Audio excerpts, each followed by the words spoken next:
I'd love to speak about the Cinderella effect. Yeah. You know, the Cinderella programming that was happening during the early 90s, all throughout the late 80s to early 90s, the millennial babies. You know, the narrative of Cinderella and it was a beautiful narrative. And honestly, I must confess, my favorite movie in the entire world is Cinderella, which is the black version where it had Whitney Houston and my favorite, Brandy. Okay. And honestly, I was cleaning and organizing my place today and I was just like, I remember like seeing women on TikTok, probably during COVID time, debunking the Cinderella programming that was had upon us. And you know, for us to be humans, we have to be programmed, right? Everything around us is conditioning us. Our environment, the things that we eat, you know, things that we put on ourselves. It is a form of programming, of coding into our DNA template. And I remember in TikTok days during COVID, and you know, I wasn't really into TikTok. I still haven't been truly into it. I tried it. I'll probably try it again, maybe when I get an assistant. But yeah, they were debunking all of like the Cinderellas, and they were basically saying that we've been programmed to look at men as Prince Charming and womp womp womp, and all of this bad negative thing of this Cinderella programming. But when I really sit there and meditate and think about it, I'm actually happy Cinderella was one of the narratives. You know, I'm actually happy that was one of our programming. We had Milan, we had Cinderella, we had, what was her name? The other girl, Jasmine. We had a bunch of different archetypes of female that were portrayed onto us in the early 90s, late 80s. And these archetypes all resonated with a lot of us. And majority of us resonated with certain ones. For me, I resonated with Cinderella.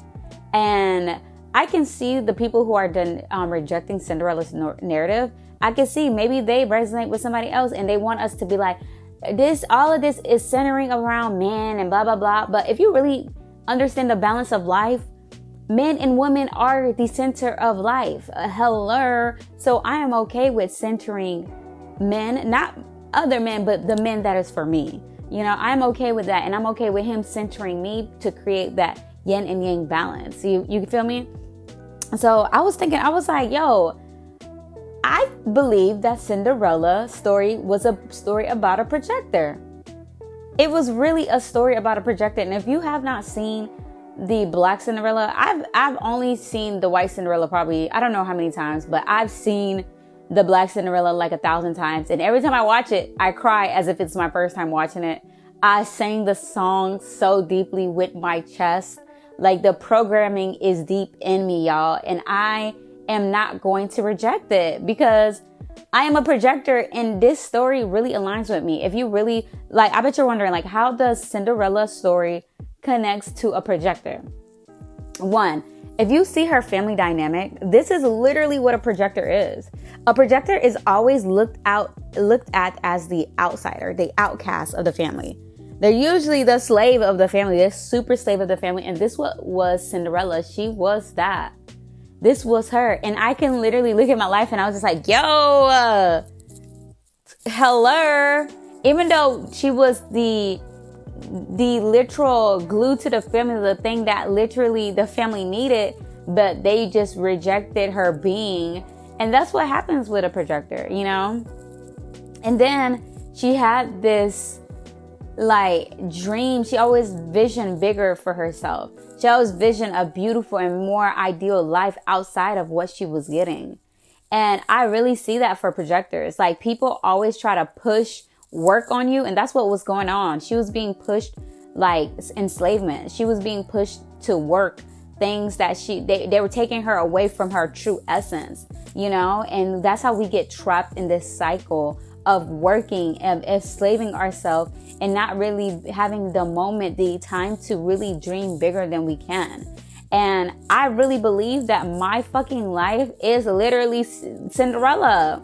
I don't care what nobody say. They cannot take this away from me. And I believe you as a projector, if you really go watch this movie, you're going to see what I'm talking about. Like, everything always worked out for the extreme best for us. No matter how crazy our beginning circumstances were,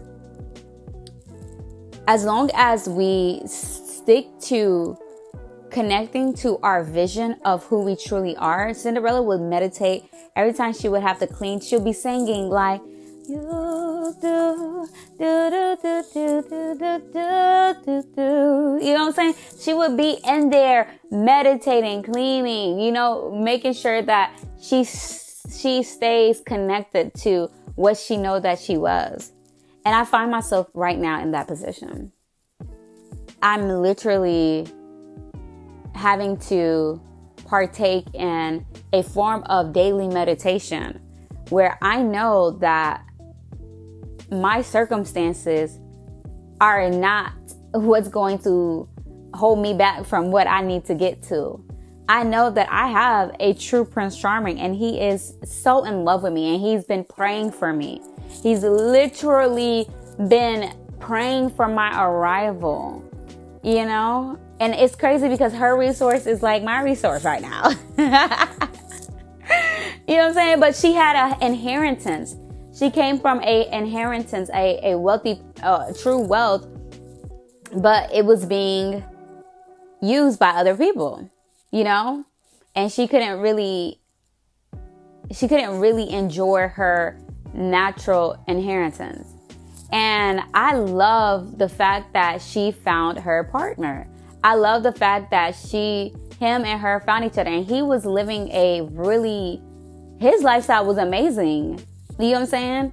And I don't know what I'm trying to say, but I know what I'm saying. It's so crazy. I know what I'm saying because it's true. I really believe I'm living a Cinderella lifestyle.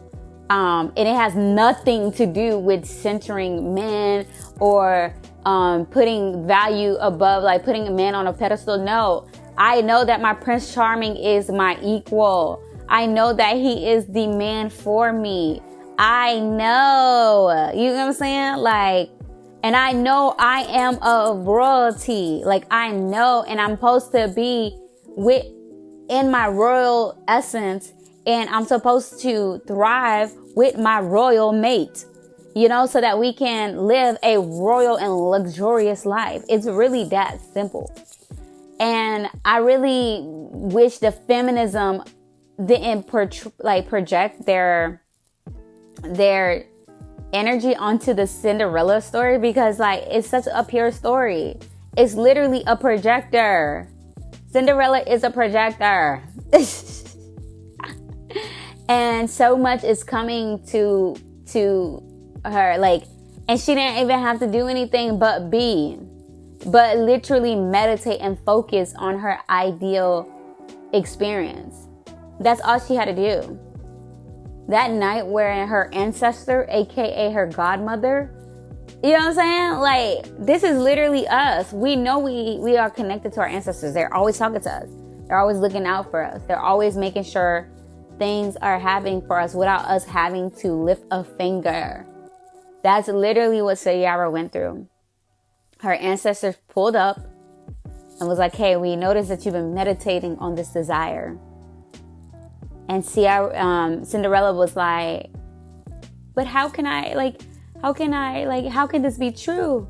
This can't, you know? And they were saying everything is possible. There's possibility in everything. There's always supernatural occurrences happening for us, especially as projectors. Do not allow the mundane of the daily mundane of everybody else's projection to drown you in who you truly are. Do not be distracted. These people are trying to distract you from your royal inheritance that you seek to share and enjoy. They want to see you as a freaking in-home slave. As a freaking, you know, like you're not that. You are Cinderella. You are literally Cinderella. I am Cinderella. Impossible, Things are happening every day. You feel me? Things are happening every day. As long as we focus and listen to our fairy godmother and allow the fairy godmother to do her thing and listen to the terms and condition, aka because we're always going to be conditioned, we are able to connect to our higher self and to actually truly experience it and to actually live it and have longevity. So projectors, I would say today study Cinderella. See how her story aligns with yours. I know for a fact that her story aligns with me so fully, and I know for a fact that I have a Prince Charming. In my life, the way that I'm looking at my life right now, it's compared to what's about to occur. It's wild.